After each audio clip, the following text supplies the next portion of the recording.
Every experienced homesteader has a list of things they wish they'd known before they started. These are the 10 mistakes that cost the most time, the most money, and the most dead animals. 10. Doing everything in year 1. This is the #1 killer of new homesteads. Not predators, not weather, enthusiasm. The pattern is always the same. Someone buys land, gets excited, and in the first 60 days they start a massive garden, build a chicken coop, order goats, buy a pressure canner, install raised beds, and start planning a root cellar. By August, they're exhausted, broke, and half the projects are unfinished. Homesteading has a compounding learning curve. Every new system, garden, livestock, food preservation, water, requires its own set of skills, its own daily routine, and its own failures. Stack 5 new systems at once, and you don't learn any of them properly. You just manage 5 emergencies simultaneously. The fix is boring, but it works. Pick 2 projects max for your first year. A small garden and a flock of chickens. That's it. Master those. Understand your soil, your sunlight, your water schedule, and your predator pressure. Then add 1 new system per year. The homesteaders who last a decade are the ones who went slow in year 1. 9. Getting livestock before building infrastructure. The animals arrive before the fencing is done, before the coop is predator-proof, before the water system is reliable. This happens constantly, and it ends the same way every time. Dead animals, emergency spending, and a confidence hit that takes months to recover from. Chickens without a secure coop get picked off by raccoons and hawks within weeks.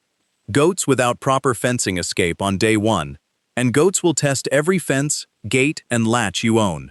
Livestock without a reliable water source in summer is a veterinary emergency waiting to happen. The rule is simple. Build the home before you bring the animal. Fencing, shelter, water, and feed storage should all be complete and tested before a single animal sets foot on your property. No exceptions. The cost of doing it right up front is always less than the cost of replacing dead animals and rebuilding failed infrastructure under pressure. 8. Ignoring soil testing. Most beginner gardeners focus on seeds and sunlight. The soil gets ignored. Then the harvest comes in small, weak, and inconsistent, and nobody understands why. Your soil has a pH, a nutrient profile, and a texture. If the pH is wrong, your plants physically cannot absorb nutrients, no matter how much fertilizer you dump on them. If your soil is heavy clay, it holds too much water and roots suffocate. If it's pure sand, water and nutrients drain straight through before plants can use them. A $15 soil test from your county extension office tells you exactly what's wrong and exactly how to fix it. Specific pH numbers, specific nutrient levels, specific amendment recommendations. Without that test, every bag of lime, compost, and fertilizer you buy is a guess. 1 test, $15, saves you an entire season of failed crops and wasted money. There is no excuse for skipping it. 7. No water plan.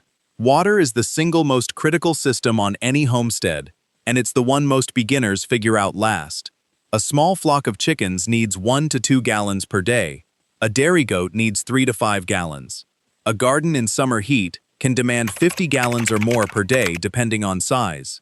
Add household use and you're looking at a serious daily demand that most people never calculate until they run short. Running out of water in July with a garden full of producing plants and a barn full of thirsty animals is not a minor inconvenience. It's a crisis. Map your water source before you build anything. Know your well output, your rainwater capacity, your storage volume, and your delivery method. Calculate daily demand for every system on your property, household, garden, and livestock. Then add a buffer for drought. Have a backup. If your primary source is a well, what happens when the power goes out? If it's rainwater, what happens during a dry spell? Redundancy in water is not optional. It's survival infrastructure. 6. Planting too big of a garden. A 4x8 foot raised bed is a garden. 20 4x8 raised beds is a farm. Most beginners don't know the difference until they're drowning in weeds by mid-July. A massive first-year garden sounds productive. In reality, it's a weed factory. You can't keep up with the weeding, the watering, the pest management, and the harvesting across hundreds of square feet when you're still learning what grows in your soil and your climate. The result: by August, half the garden is overgrown. The zucchini are the size of baseball bats. The tomatoes are cracking on the vine, and you're too exhausted to process any of it.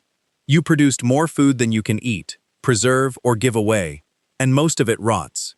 Start with 1 or 2 raised beds. 4 to 6 crop varieties.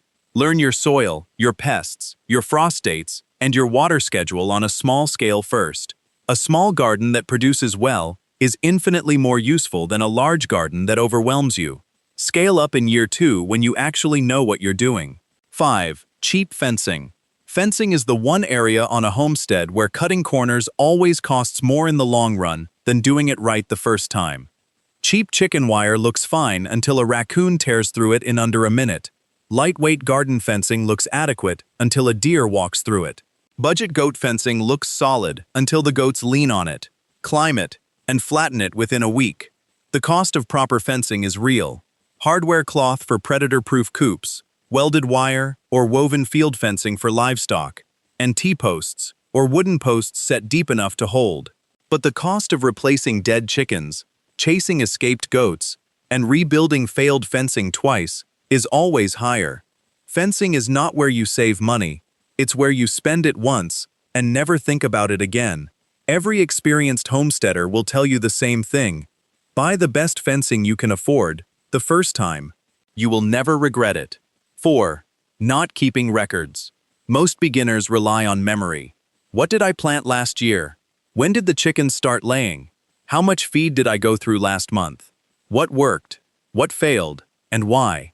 Without written records, you repeat the same mistakes season after season. You can't track what's actually costing you money. You can't compare this year's yield to last year's. You can't identify patterns. Which garden bed produced the most? Which breed laid through winter? Which amendments actually improved your soil? A simple notebook costs nothing. Write down planting dates, harvest yields, animal health events, feed costs, weather patterns, and what went wrong. At the end of each season, review it. The difference between a homesteader who improves every year and one who stays stuck is almost always documentation. If you manage livestock, records become even more critical. Breeding dates, kidding dates, vaccination schedules, weight gains, and lineage. Without this data, you're guessing on every management decision. With it, you're making informed choices that compound over years. 3. Underestimating ongoing costs. Most beginners budget for startup costs and forget that a homestead has monthly bills that never stop. Feed prices fluctuate throughout the year. Hay costs spike in winter. Soil amendments need replenishing every season. Tools break. Fencing sags. Coops need repair. Veterinary emergencies happen without warning. A single sick goat can cost $200 to $500 at the vet. A predator attack that kills half your flock means replacing birds at $5 to $30 each, plus repairing whatever the predator broke through. The homesteaders who burn out financially aren't the ones who spent too much on startup. They're the ones who didn't budget for year 2. Track every expense from day 1. Know what each animal costs you per month in feed, bedding, and supplies. Know what your garden costs you per season in amendments, seeds, and water. And set aside an emergency fund specifically for the homestead, because something will break, get sick, or fail at the worst possible time. It always does. 2. Not observing your land before building. Every property has patterns that only reveal themselves over time. Where water pools after heavy rain. Where wind hits hardest in winter. Where the sun falls in June versus December. Where deer cross. Where frost settles first. Beginners who build permanent structures, plant orchards, or install raised beds in their first month on a new property almost always put something in the wrong place. The garden goes where the afternoon shadow falls in summer. The chicken coop goes in the low spot that floods in spring. The fruit trees go where the deer path runs. The fix takes patience. Live on your land through a full year, or at minimum a full season, before placing anything permanent. Walk the property at different times of day. Watch where water flows during storms.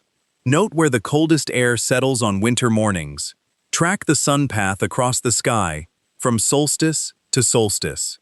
1 year of observation prevents a decade of working around badly placed infrastructure. The best homesteads aren't designed on paper, they're designed by watching. 1.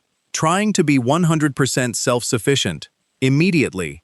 This is the mistake that breaks the most homesteaders, emotionally, physically, and financially. The dream is total self-sufficiency. Grow all your own food, raise all your own meat, generate all your own power, need nothing from the outside world. The reality is that true self-sufficiency is a decade-long project, not a year-one goal.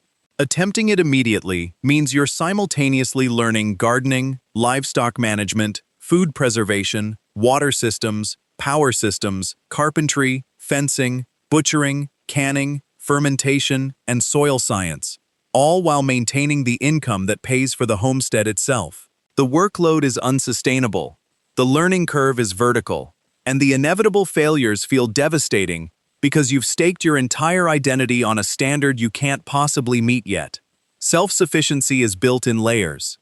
Year 1. Grow some of your own vegetables and learn to preserve them. Year 2. Add eggs and basic livestock. Year 3. Expand the garden, start selling surplus.